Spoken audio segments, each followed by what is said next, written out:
What's going on, YouTube? So today we're going to be reviewing Yuujiro Hanma Storm Collectibles. Let's get into it.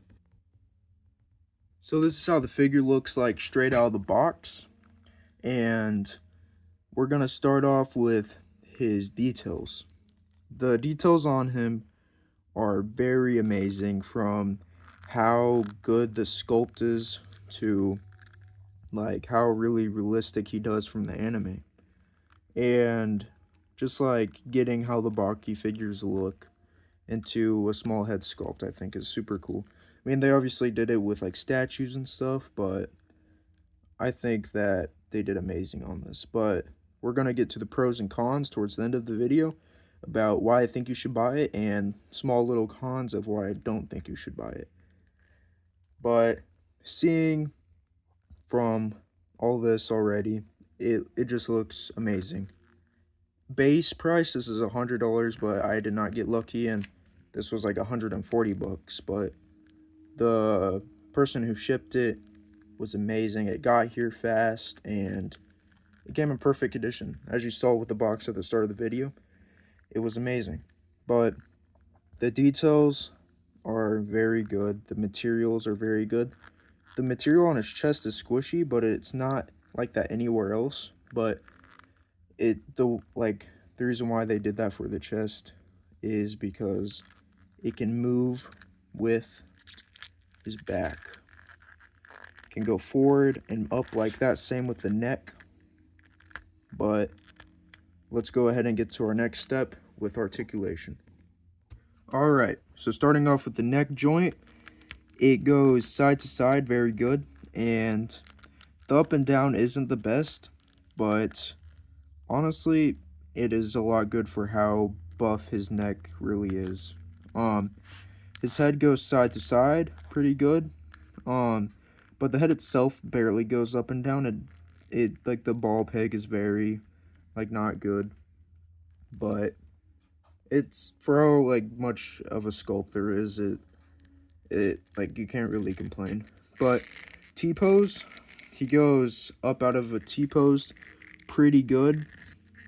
It does not stay though when you bring it up. It can go up a lot, but it can't stay. But the articulation is already a lot better than what it should be for a T-pose. Muscle, for the elbow joint, it gets stuck on the muscle, but he has really no poses in the anime where that goes all the way up.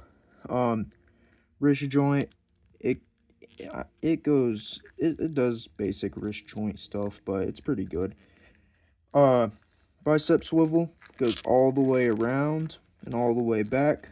Butterfly joint, it extends really good, so you can get that good punching rotation for poses and whatever you want to do. It goes back a well amount too.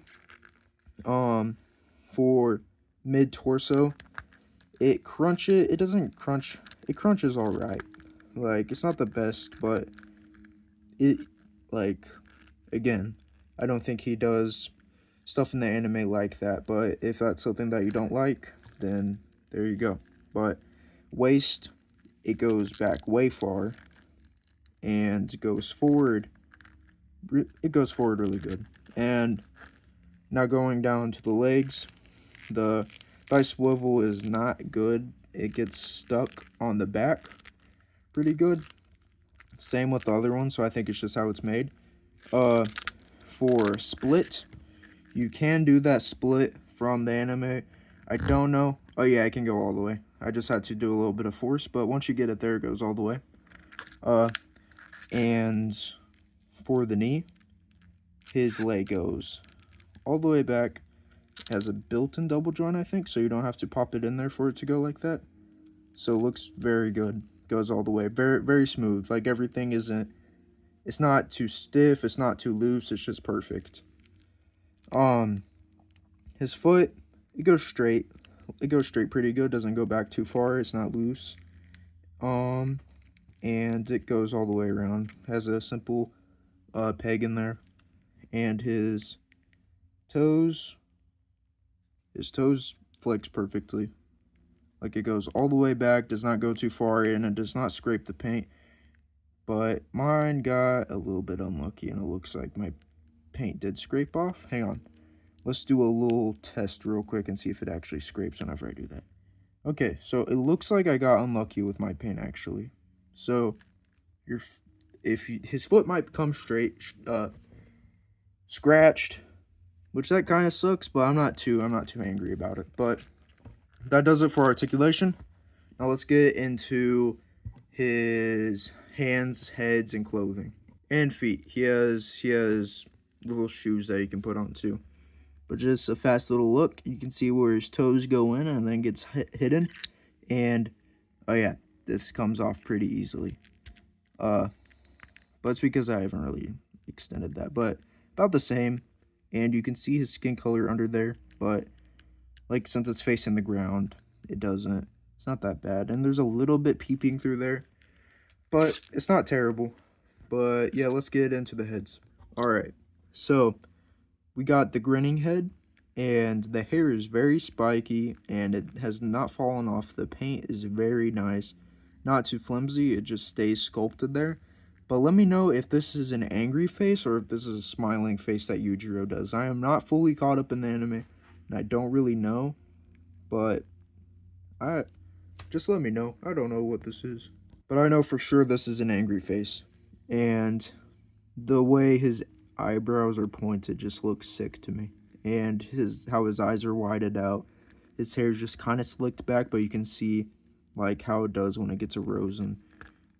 I think that's a word. Let's just go with it. But the muscles in his face, the definition is really cool. His teeth are very, very well painted. The paint does not go on his lips at all. And I think that this head sculpt is amazing. Now we got his "you're probably gonna die now" face. And it looks so cool. Like, his hair is fully risen up. He looks like his orc or lion kind of face and his smile. But yeah, once you get Yuujiro smiling, you're probably dead. In the anime, but lucky for us, this is real life. And there's no Yuujiro. But his eyebrows are fully pointed up, almost taking up his whole forehead. And his nose detail, no nose is kind of a weird thing to talk about, but it's just actually very, very well sculpted and cool looking, I guess. But yeah, let's get into the hands now, since that does it for the heads. We got these karate hands that we'll be talking about once we get to the clothing. We got what looks like his grappling hands with his knuckles popping out because he has those massive Bruce Lee knuckles, and his fingers do move a little bit, which I think is cool. Hopefully they don't snap off in the future though. Now, I might be wrong, but I believe these are his demon back flexing hands whenever he jumps in on people. And they're a little bit different. His hands kind of out like this, really. As you can see here, if my camera will focus, you can see his palm definition, which is looking cool. And yeah, these are cool. There's only a couple hands left. Let's get back into it. Now we got these pointer fingers. I don't remember whenever he points at people. Maybe it's at Baki, but I think that it's really cool. And yeah, I can already think of a funny thumbnail that I'm gonna do for this. But yeah, let's get into the other grappling hands. We got these grabbing hands, is what it looks like. I believe these are grappling hands, but they're kind of similar to the other ones. But I think these ones are actually my favorite grappling hands out of all of them, probably. Now, actually, I think that these are the grappling hands. Or, not the grappling hands, the demon back hands. But, yeah, let's hop into the clothing. Alright, so these karate chop hands I was talking about, they actually slip into his pocket. So they're pocket hands, actually. While I'm showing you this, I'm going to show you the pros and cons because I'm running out of YouTube time. So, the cons are that he's very squeaky, and I don't know how well he'll hold up in the future. But that's pretty much all I gotta go with. But the pros is that he looks amazing, and the figure will, if you're not using it all the time, will actually last you a very long time. The clothes are actually a con because it takes a long time to put them on, and you can see through them kind of. But yeah, I'm running out of time now. But thank you guys for watching, and I'll see you in the next video. Go check out my Baki video. Here's a size comparison. Thank you for 100 subscribers. Bye!